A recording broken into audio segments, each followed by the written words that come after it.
Шойгу! Герасимов! Где боеприпасы? My name is John, and the International Criminal Court is now in session.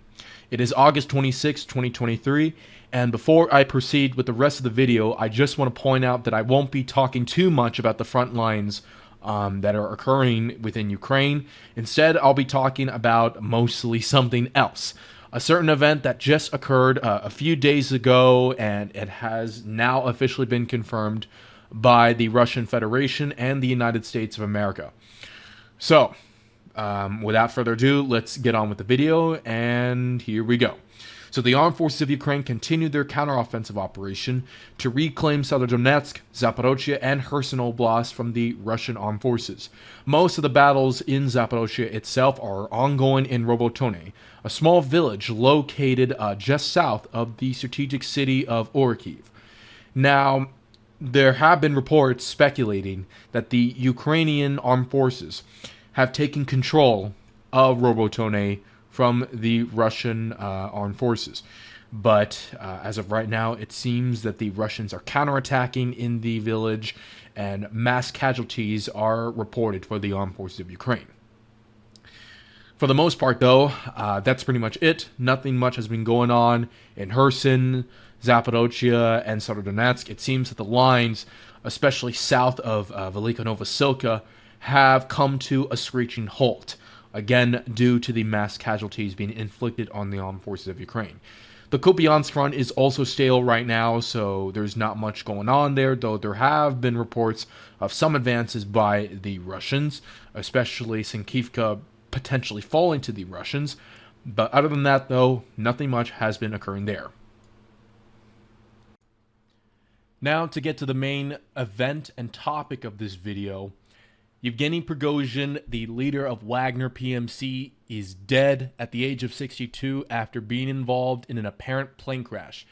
He and his deputy Dmitry Utkin were coming back from Africa, I guess Niger, because they're trying to prepare for the invasion of their country by Nigeria and the ECOWAS coalition, who have been trying to restore the leader, like the president of Niger, who had just been deposed in a military coup last month, that is. So Prigozhin was traveling back, or no, he actually just made a video that just came out right before the crash, talking about, like, I'm here in 50 degrees Celsius weather, it's really hot, but I'm loving it. He was basically like gloating that he was now back and he was getting ready to go to work again, like he always did. But the next day or so after that recording comes out, he hops on a plane with his fellow deputy, Utkin, who is a Ukrainian, by the way, along with his bodyguard and I guess the head of his security forces. And then just when they were about to land back in Russia, the plane, while flying over the Tver Oblast, suddenly crashed. And it blew up, crashed to the ground, killing everybody on board, including the crew. The crash happened in Kuzinkino, which is this pretty decently sized village here in the Tver Oblast. And yeah, Prigozhin is reportedly dead, and the Russian Federation themselves have confirmed this to be the case. Vladimir Putin reacted to the death of Prigozhin, saying that the man had a lot of talents, though he made a lot of mistakes at the near end of the line. But he was proud of the achievements he had made, and he offered his condolences to the family of Prigozhin. Now, I gotta be honest, that sounds like the kind of guy who's essentially saying, "Oh, you died? That's too bad." It sounds like somebody is indirectly admitting their responsibility in the whole thing. But, jokes aside, I don't know who actually ordered the killing of Prigozhin, because a lot of people think that the plane was blown up, sabotaged, or even shot down from the skies, because there's just no way this plane can crash, especially with Prigozhin on board, without accident. There is no way this thing was an accident. Somebody had him killed. And you know something? This man had a target painted on him for a while now. He's wanted in the United States for allegedly interfering with the elections here in 2016 and 2020. He was wanted by the Russian government for the mutiny in late June. And his group was just about to be designated as terrorist by the British government. But now that he's dead, they don't really need to do that anymore. And don't forget the Ukrainians too, because, well, he took the city of Bakhmut mostly by himself. The Russian armed forces didn't really do that much, other than, I guess, providing additional fire support or even air support or something. But that was it. They were doing most of the heavy lifting in Bakhmut. But I can understand why each party would want Prigozhin dead. Putin would want him dead because, well, he's opposition and he's not going to tolerate any bad opposition to him. Zelensky would want him dead because of what he did in Bakhmut. The United States would want him dead because he's against Ukraine, who is their main proxy force there, and the fact that he intervened in the elections, and of course the British government for basically the same reasons. I mean, everybody would want Prigozhin dead for at least one reason. He was literally a sitting duck. There is no doubt in my mind that somebody had him whacked. I'm literally not surprised that this man was killed in the way he was. I mean, I'm not surprised that he didn't die on the front line in Bakhmut, because the man was actually very close. He was literally on the front line. He was literally in the Bakhmut city center, in downtown Bakhmut. Literally right near exactly where the Ukrainian positions would have been within the city itself. It really surprises me that he survived that long in this war, considering of how deeply involved he was in. Now, do I think Prigozhin's death is going to hurt the Russian military effort in Ukraine? No, it will not. Prigozhin has mostly pulled out of Ukraine since Bakhmut ended. So we're talking about mid to late May. Sorry, not July. Mid to late May.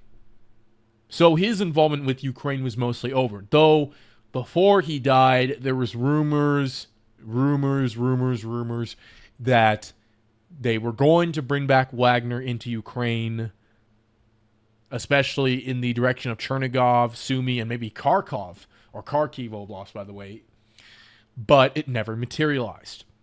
And a lot of people thought he was going to come back on August 5th, 2023. But it never happened. Instead, Prigozhin went to Africa, as all of you know by now. And it looked like that his guys were going to get involved with the whole war that's coming to West Africa. And we all know that's going to be a big, big war if it were to ever happen. So, yeah, Prigozhin has died. Especially the key Wagner leadership core is also now dead too.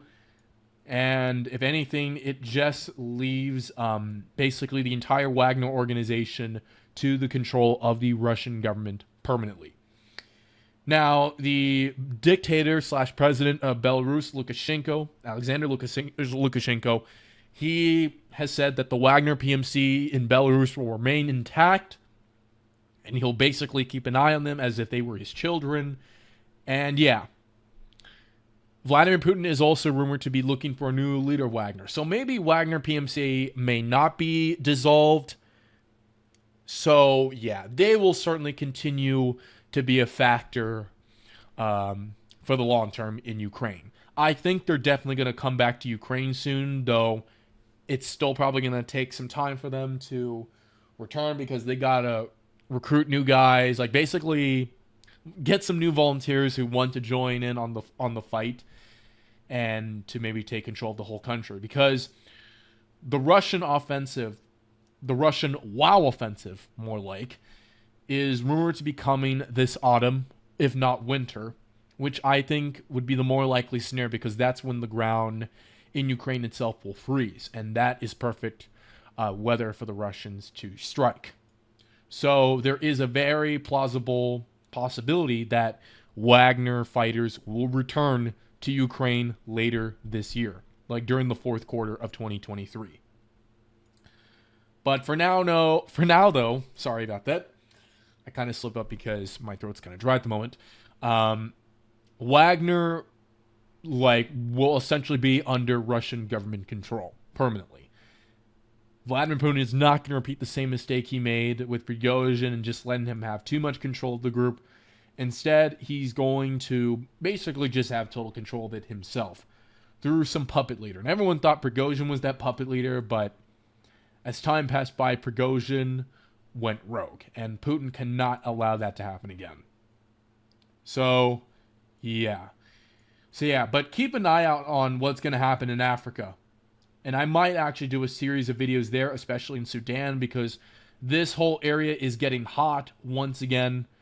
And as all of you know by now, there is a civil war ongoing in Sudan, and the military junta led out by Abdel al-Burhan is not doing well in Khartoum, and they may lose the city as a whole, and we might end up having two governments as a result. Sort of like what happened in Libya, where there was like two governments and such, and also sort of like Yemen. Again, two governments and such. But keep an eye out on West Africa, because this is where supposedly the next big global war could take place. And Wagner could also participate there. And we could also see maybe the resurgence of Islamist jihadist groups, which is something that Wagner was actually taking care of in Mali, because the French, they just absolutely flopped there. They couldn't take them out. But Wagner, though, did. And that's something I think the Africans are going to forever thank Prigozhin for. And another thing before I go is that the Rusich group, which is like one of the biggest far-right militias in all of Russia, and this is a pro-Russian faction, by the way, they've announced their disbandment because their leader, who is locked up in Finland, the Russian Ministry of Defense is not doing anything to help him or their group out. So now they're just disbanding the group altogether. So Rusich, which was basically the Russian Azov battalion, has ceased to exist. It is gone. So yeah. So that's going to do it for today's video. I hope all of you found it informative and interesting. Tell me about what you think of the death of Prigozhin in the comment section below, because I know a lot of people are going to be coming up with some of the craziest conspiracy theories possible to basically just guess on what had happened to him. So yeah, I hope all of you guys have a great day, and I'll see you all next time. Take care. Bye.